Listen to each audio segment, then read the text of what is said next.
सदा प्रजापिता ब्रह्मा के कदम पर कदम रख फॉलो फादर कर आज्ञाकारी बच्चा बनने की। सदा प्रजापिता ब्रह्मा बाप समान फरिश्ता स्थिति में स्थित रहने की। सदा प्रकृति पति बन प्रकृति के हर दृश्य को साक्षी हो देखने की। अचल अडोल आत्मा बनने की। सदा बेहद की वृद्धि और दृष्टि में रहने की। अव्यक्त बाप दादा की हम आत्माओं के लिए आज की अव्यक्त मुरली से शिक्षाएं। अविनाशी प्राप्तियां होती हैं जब हम सब अविनाशी निराकार परमपिता परमात्मा के बनते हैं।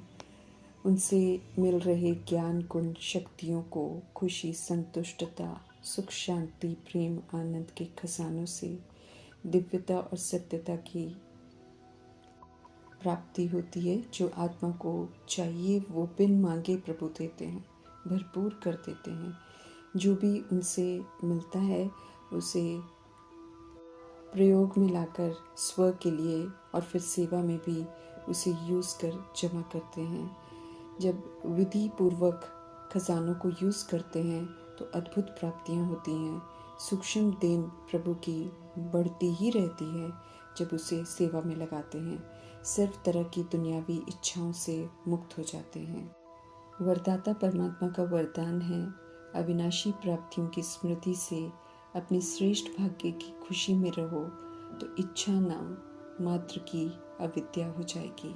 स्वयं भाग्य विधाता ही हम आत्माओं के पिता हैं तो भाग्य श्रेष्ठ ही होगा।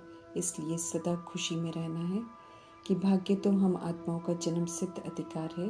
मन ही मन यही खुशी के गीत गाते रहना है कि वह मेरा श्रेष्ठ भाग्य और वह मेरे भाग्य विधाता बाप वाह। खुशी में फिर हम उड़ते रहेंगे। प्रभु से मिले अविनाशी खजानों की प्राप्तियां जन्म जन्मांतर तक साथ रहेंगी। कोई भी छीन नहीं सकता, न लूट सकता है। परमात्मा की पक्की स्टैंप लग जाती है। इच्छाएं कभी भी अच्छा बनने नहीं देती हैं। इच्छाएं भटकाती रहती हैं। इच्छाएं कभी भी खत्म नहीं होती हैं। इसलिए प्रभु से अविनाशी प्राप्तियां करवा करके हमें सर्व तरह की इच्छाओं से मुक्त होना है। ये कितना बड़ा भाग्य है जब इच्छाओं से हम मुक्त हो जाते हैं। मन की खुशी मिल जाती है और जो आत्मा के लिए ज़रूरी है वो मिलता रहता है। अप्राप्त कोई वस्तु ही नहीं होती जब हम प्रभु के बन जाते हैं। इसलिए जो प्रभु का दिल से बन जाता है वे इच्छा मात्रम अविद्या बन जाते हैं। अविनाशी प्राप्तियों के आगे विनाशी दुनियावी प्राप्तियां सब खोखली अनुभव होती हैं। इसलिए किसी भी तरह का कोई आकर्षण नहीं रह जाता है। देश समझकर कर्म करना अर्थात विकर्म करना। पुरुषार्थ की शुरुआत में ऐसे कर्म कभी हो जाया करते थे, परंतु अभी के समय प्रमाण परमपिता परमात्मा ध्यान खिंचवा रहे हैं कि ये विकर्म करने का तो समय ही नहीं है। अभी तो व्यर्थ संकल्प व्यर्थ बोल न हो ये अटेंशन रखना है। हमसे भी कोई विकर्म ना हो जाए इस बात का ध्यान रखना है। ये जो व्यर्थ है ये बहुत धोखा देता है, इससे हमें पूरी परहेज करनी है। समझ देते हैं मीठे परमात्मा की दुख का कारण मेरे मेरे का देह अभिमान है, जिसे छोड़कर ब्रह्मा बाप द्वारा उठाए गए श्रीमद् प्रमाण कदम पर कदम रख एक्यूरेट तीव्र पुरुषार्थ करना है। शिव पिता परमात्मा ब्रह्मा द्वारा श्रेष्ठ रचना रचते हैं जो ब्राह्मण अर्थात ब्रह्मा मुख वंशावली कहलाते हैं।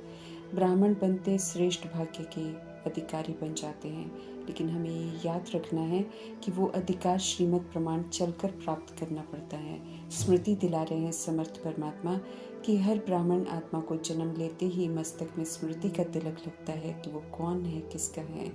स्वयं भगवान तिलकधारी बनाते हैं। इस स्मृति के तिलक को मिटने नहीं देना है, क्योंकि तिलक के प्रमाण ही फिर कर्तव्य करने हैं। जब स्मृति को स्वीकार कर उसी प्रमाण चलते हैं तो तिलकधारी बनते हैं, अर्थात सोल कॉन्शियस बनते हैं। हर ब्राह्मण आत्मा को पवित्रता का महामंत्र मिलता है, जिसके द्वारा समर्थ परमात्मा हमें लाइट का ताज अर्थात पवित्र बन प्योरिटी का ताज धारण कराते हैं और फिर विश्व कल्याणकारी आत्मा बनाकर जिम्मेवारी का ताज धारण कराते हैं। ये सूक्ष्म डबल ताज की जिम्मेवारी जब हम निभाते हैं तब दिलाराम बाप के तिल तख्त का अधिकार प्राप्त करते हैं। ब्राह्मण जन्म होते ही तिलक ताज तख्त मिलता है, जिससे श्रेष्ठ भाग्य बनता है। ब्राह्मण आत्मा फिर भाग्यवान बनती है। तीनों प्राप्तियां वो भी परमात्मा के द्वारा संगम युगी ब्राह्मणों को ही होती है। भाग्य जो मिलता है जब हम उसे विधि पूर्वक अमल में लाते हैं तो प्राप्ति होती है, जिसकी चमक फिर मस्तक के द्वारा दिखाई भी देती है और फिर अनुभव भी होती है। आत्मा अति सूक्ष्म है, इसलिए विचित्र सितारा है। सदा चमकता हुआ दिखाई दे, अर्थात सदा जागृत रहे। सदा चमकता हुआ सितारा हो तो बाप दादा हर्षित होते हैं, परंतु चमक जब कम होती रहती है तो उस प्रति भी ध्यान खिंचवा रहे हैं कि ऐसी चमक क्यों कम होती है। हम आत्माओं का पुरुषार्थ रूपी चार्ट देखकर परमात्मा समझ देते हैं कि जब लक्ष्य सूर्यवंशी नंबर 1 का है तो वो लक्षण भी फिर सदा सूर्यवंशी का दिखाई देना है, ज़रूरी है। अर्थात सदा विजयी, सदा एक रस, कला कभी भी कम कभी ज़्यादा ना हो। सदा विजयी अर्थात कुछ भी हो जाए, सूर्यवंशी आत्माएं सत्यता और दिव्यता की सभ्यता को कायम रखती हैं। सदा स्वधर्म में रहती हैं, सदा स्वराज्य अधिकारी आत्मा बनकर रहती है। उन्हें माया, विकार, परिस्थितियाँ, व्यक्ति, ऑपोजिशन स्व से विस्मृत कर ही नहीं पाते हैं। वे श्रीमत पर एक्यूरेसी से चलती हैं, उनमें मनमत और परमत मिक्स नहीं करती हैं। इसलिए न मेहनत करते हैं, न युद्ध करते हैं, न हार खाते हैं। लक्ष्य और लक्षण समान बनाने वाले सूर्यवंशी एक बाप के सर्व संबंधों का रस लेते हैं, एक रस अवस्था में रहते हैं, निरंतर आगे बढ़ते रहते हैं, बाप समान बनने में कामयाब हो जाते हैं, सदा सहज विजय स्वरूप बनते हैं। निशानियाँ बताकर बाप दादा हम आत्मा को समझ देते हैं कि सूर्यवंशी बनना है तो ऐसे लक्षण धारण करो। समझ देते हैं कि सदा विजयी, सदा एक रस अगर हम नहीं रहेंगे तो फिर चंद्रवंशी बन जाएंगे। बाप दादा सहज विधि बताते हैं कि फॉलो करो तो मेहनत कम लगती है। कोई नया रास्ता तो ढूंढना नहीं है, कदम पर कदम रखना है। प्रजापिता ब्रह्मा ने एक्यूरेट पुरुषार्थ कर अव्यक्त फरिश्ता बनकर दिखाया है। इसलिए मनसा संकल्प हो या फिर बोल हो या फिर कर्म हो, संबंध संपर्क हो, सब में देखना है कि ब्रह्मा बाप समान हैं। अगर हैं तो सोचना, बोलना, करना है, और अगर नहीं है तो मीठे परमात्मा समझ देते हैं कि ना तो फिर वैसा सोचो, न बोलो, न कर्म करो। लक्ष्य बाप समान बनने का है तो उन्हें फॉलो करना है। फिर सहज पुरुषार्थी खुद को अनुभव करेंगे और संपूर्णता की मंजिल को समीप अनुभव करेंगे। बुद्धि में स्पष्ट रखना है कि ब्रह्मा बाप समान बनना अर्थात संपूर्णता की मंजिल पर पहुंचना, संपूर्ण अव्यक्त फरिश्ता बनना संगम युग का ये लक्ष्य है जिसे समय से पहले पूरा करना है। इसलिए अव्यक्त बाप दादा इशारा दे रहे हैं कि ऐसा बनने का आह्वान किया जा रहा है। संपूर्ण ब्रह्मा बाप बुला रहे हैं, आओ बच्चे, मीठे बच्चे, जल्दी जल्दी आओ ताकि हम विनाश के सेक से बच जाएं। समझ दे रहे हैं कि उनकी आवाज़ को सुनो और कैच करो। सृष्टि परिवर्तन होना है, इसलिए बहुत कुछ होना है, लेकिन सब कल्याणकारी है, इसलिए अनुमान नहीं लगाने हैं, समाचार कोई नहीं सुनने हैं, बल्कि अपनी अवस्था को श्रेष्ठ बनाने का अटेंशन रखना है। फरिश्ते बन के संपन्न संपूर्ण स्थिति में तीव्र गति से आगे बढ़ने के श्रेष्ठ संकल्प करने हैं। क्या होगा उसको देखना और सुनने का लक्ष्य नहीं रखना है, क्योंकि जो होना है वो तो होना ही है। हमें ब्रह्मा बाप समान फरिश्ता बनने का लक्ष्य पूरा करना है, तैयारी करनी है, ताकि विकराल विनाश सृष्टि परिवर्तन के दृश्य को देखते हुए उसके प्रभाव में नहीं आते हुए श्रेष्ठ स्थिति में स्थित होकर श्रेष्ठ कर्तव्य करने हैं। हमें सेवा पर रहना है। ध्यान खिंचवा रहे हैं कि प्रकृति जब वैरायटी रंग रूप दिखाए तब फरिश्ता बन, बाप समान अव्यक्त रूपधारी बन प्रकृति के हर दृश्य को देखने के लिए तैयार रहना है। हलचल के प्रभाव में नहीं आना है, हलचल के प्रभाव से मुक्त फरिश्ता बनना है। स्थिति की तैयारी में लगे हुए हैं। परिस्थितियों में प्रकृति पति के सीट पर सेट होंगे या अपसेट होंगे, प्रश्न करेंगे, करेक्शन करेंगे, कैसी अवस्था रहेगी ये अपने आप को चेक करते रहना है। समाचारों में बिजी नहीं होना है, बल्कि प्रकृति की हलचल को भी चलते हुए बादलों के समान अनुभव करना है। अचल अडोल रहकर अचल अडोल का सहयोग देना है। अव्यक्त फरिश्ता बनने वाले ब्रह्मा बाप पूछ रहे हैं कि उनके समान सदा काल के लिए फरिश्ता बने हैं। अपने आप से पूछना है कि जो विश्व कल्याण की जिम्मेवारी का ताज बाप ने पहनाया है वो संपन्न कर लिया है।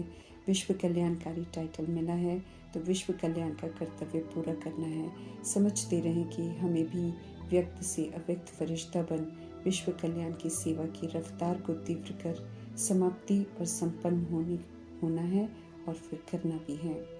समाप्ति तो कभी भी हो जाएगी, प्रकृति बिल्कुल तैयार है। हम सब फरिश्ते समान डबल लाइट कहाँ तक बने हैं इसको हमें देखना है। किसी भी प्रकार के व्यर्थ नेगेटिव संकल्प बोल व कर्म में पास हैं ये हमें चेक करना है। चाहे कोई कुछ भी करे, हमारे मन में व्यर्थ नेगेटिव संकल्प की उत्पत्ति ना हो, व्यर्थ नेगेटिव बोल और कर्म ना हो। व्यर्थ नेगेटिव के बोझ से खुद को मुक्त करना है, तभी हल्के फरिश्ते बनेंगे।